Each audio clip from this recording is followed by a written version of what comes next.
Hello, আসসালামু আলাইকুম viewers. আর একটি নতুন ভিডিও নিয়ে আপনাদের সামনে উপস্থিত হলাম। আজকের ভিডিওতে মূলত আমি আলোচনা করব দেশি মুরগি বা অন্যান্য মুরগি যদি সবুজ পায়খানা করে তাহলে এটা কোন রোগের লক্ষণ এবং সুস্থ করতে কী করণীয় বা কী ওষুধ ব্যবহার করতে হবে।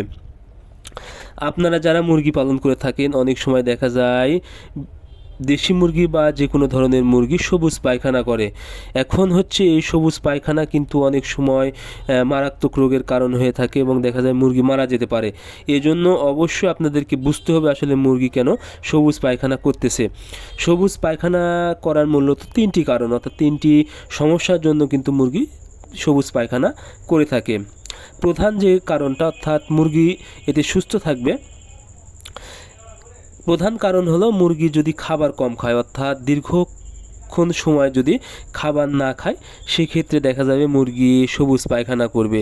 এবং মুরগির শরীরে যদি টক্সিনের সমস্যা হয়, অর্থাৎ অনেক সময় দেখা যায় আপনারা হচ্ছে মুরগিকে বাসি খাবার দেন বা হচ্ছে অপরিষ্কার যুক্ত হচ্ছে পাত্রে খাবার দেন, অনেক সময় পানি অপরিষ্কার দেন বা পানির পাত্রটা হচ্ছে অপরিষ্কার থাকে এবং বাসি খাবার বা খাবারে অনেক সময় টক্সিন জমার কারণে মুরগি যখন ওই খাবারটা খায় তখন কিন্তু মুরগি শরীরে এই টক্সিনের সমস্যা হয় এবং হচ্ছে যেটাকে বদহজমের মতো বলা হয় এবং মুরগি কিন্তু একসময় খাবারের রুচি কমে যায়, অর্থাৎ মুরগি বেশি খাবার খায় না। এই ক্ষেত্রে কিন্তু দেখবেন হচ্ছে মুরগি সবুজ পায়খানা হতে পারে। সেক্ষেত্রে অবশ্যই আপনারা টক্সিন বাইন্ডার ব্যবহার করবেন 1 মিলি 1 লিটার পানিতে 1 বেলা করে 5 থেকে 7 দিন। আশা করি আপনাদের মুরগি এই সমস্যাটা ঠিক হয়ে যাবে। এবং অবশ্যই আপনারা হচ্ছে পরিষ্কার খাবার পাত্রে খাবার দিবেন এবং খাবার যেন বাসি না হয় বা কোনো সরাসরি বাতাস না লাগে সেদিকে অবশ্যই খেয়াল রাখবেন।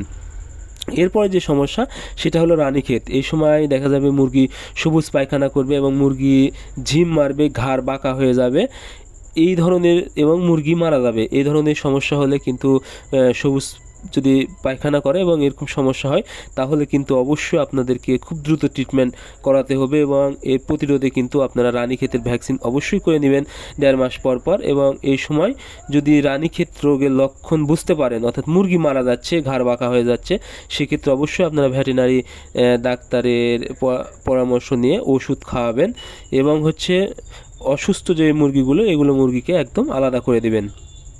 এবং তাৎক্ষণিকভাবে প্রাকৃতিকভাবে আপনারা হচ্ছে লেবুর রস এবং সাথে রসুন এবং হচ্ছে আপনারা হচ্ছে আদার রস যদি খাওয়াতে পারেন তাহলে কিন্তু মুরগি ওই সময়টা এনার্জি পাবে এবং সুস্থ হয়ে যাবে আশা করি।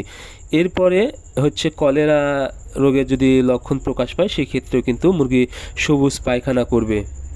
তবে সবুজ পায়খানার সাথে আবার হচ্ছে সাদা পায়খানা বোঝা যাবে এবং হচ্ছে বুকে রক্ত জমার সম্ভাবনা থাকবে। সেক্ষেত্রে আপনাদের অবশ্যই কলেরা ভ্যাকসিন আপনারা আগে করে নেবেন এবং ভেটেরিনারি ডাক্তারের পরামর্শ অনুযায়ী অবশ্যই আপনারা ওষুধ খাওয়াবেন, কারণ কলেরা রোগ অনেকটাই মারাত্মক। এটা আপনারা ডাক্তারের পরামর্শ ছাড়া কোনো ওষুধ দিবেন না। ধন্যবাদ সবাইকে।